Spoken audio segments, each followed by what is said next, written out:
Good afternoon. Welcome to Tribune News on Q, your go-to source for the afternoon's top stories only here at Daily Tribune.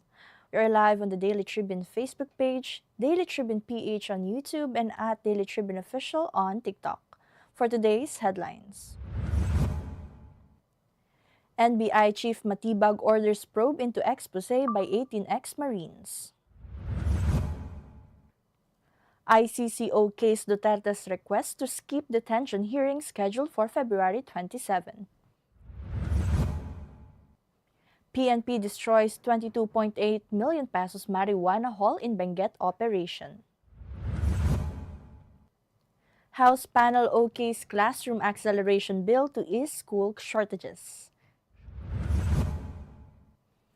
PPA posts 30.09 billion pesos revenue in 2025, declares record dividend. Juan GDL in, Calvin of Tana returns for Gilas Pilipinas in FIBA World Cup Asian Qualifiers Window 2. BBC orders fast-track probe into racial slur broadcast at VAPTAS.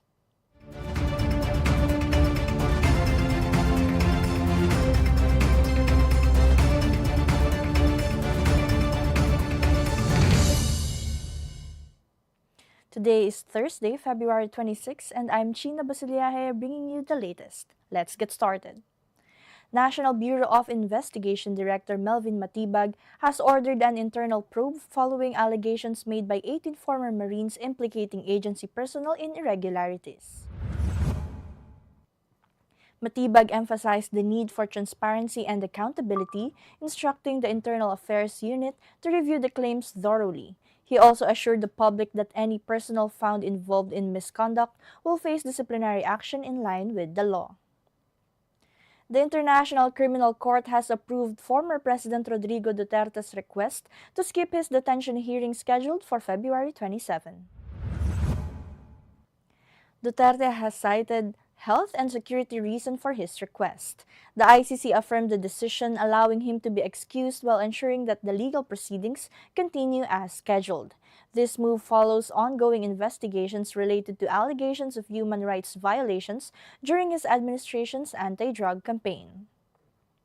And the Philippine National Police destroyed over 22.8 million pesos worth of marijuana seized in a recent operation in Benguet. Authorities said that the haul came from multiple coordinated raids targeting illegal drug operations in the province. The destruction was carried out following proper legal procedures, and the PNP reiterated its commitment to upholding the law and preventing illegal drugs from reaching communities. The House Committee on Education approved a bill allowing accelerated construction of classrooms to address school shortages nationwide.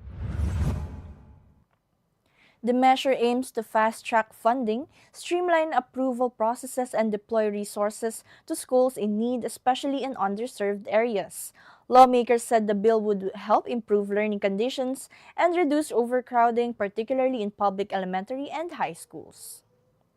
And the Philippine Ports Authority reported a record revenue of 30.09 billion pesos for 2025 and declared its highest dividend to date. The agency cited increased cargo throughput and port efficiency improvements as key factors. The dividend will benefit the nation's government, marking a significant achievement in operational and financial performance. And the Philippine Stock Exchange Index rose today, closing at 6,652.62, up 32.75 points or 0.49%. Property stocks led the gains, jumping 2.4%, while the services sector slipped 0.71%. Mining and oil climbed 1.09%, and industrials and holding firms also posted modest advances. Financials added 0.51%, while the all shares index rose 0.61%, signaling steady investor confidence. The PSEI Total Return Index gained 1.10%, while thematic indices also showed strength. The PSE Dividend Yield Index added 0.95%, and the PSE Mid Cap Index rose 1.31%. And moving on to sports, Juan Gomez Daliano returns to the national team, while Calvin Oftana rejoins Gilas Pilipinas for the FIBA World Cup Asian Qualifiers Window 2.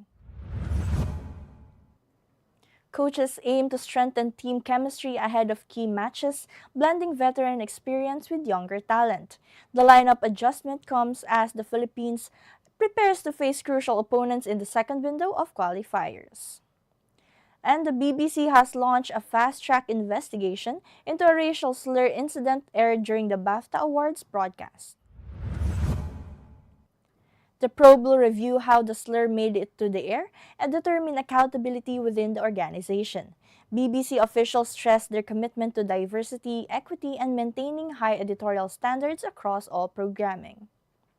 And for this afternoon's trivia, Katribu, did you know on February 26, 1932, legendary American singer-songwriter Johnny Cash was born in Kingsland, Arkansas. Known as the Man in Black, Cash became one of the most influential musicians of the 20th century, blending country, rock, folk, and gospel in a career that spanned nearly 5 decades. His classic hits include I Walk the Line, Ring of Fire, and Folsom Prison Blues, and he's one of the rare artists inducted into the Country Music, Rock and Roll, and Gospel Halls of Fame. Today is also recognized in Arkansas as Johnny Cash Day, honoring his roots and lasting legacy on American music and culture. Now for our viral story. Netizens are cracking up over a viral video featuring a Chris Brown lookalike sherbet vendor showing off his dance moves for a customer. Everything was going smoothly and yes, quite impressively until the vendor accidentally hit the sherbet he had just handed to the customer, sending it flying. The clip has everyone laughing, proving that sometimes the best entertainment is a mix of talent and a little unexpected chaos. That's all for now. Join us again at 4:30 p.m. still here on Daily Tribune's Facebook page, Tribune Now on YouTube, and at Daily Tribune Official on TikTok. Once again, I'm Chynna Basillaje, and this has been Tribune News on Q.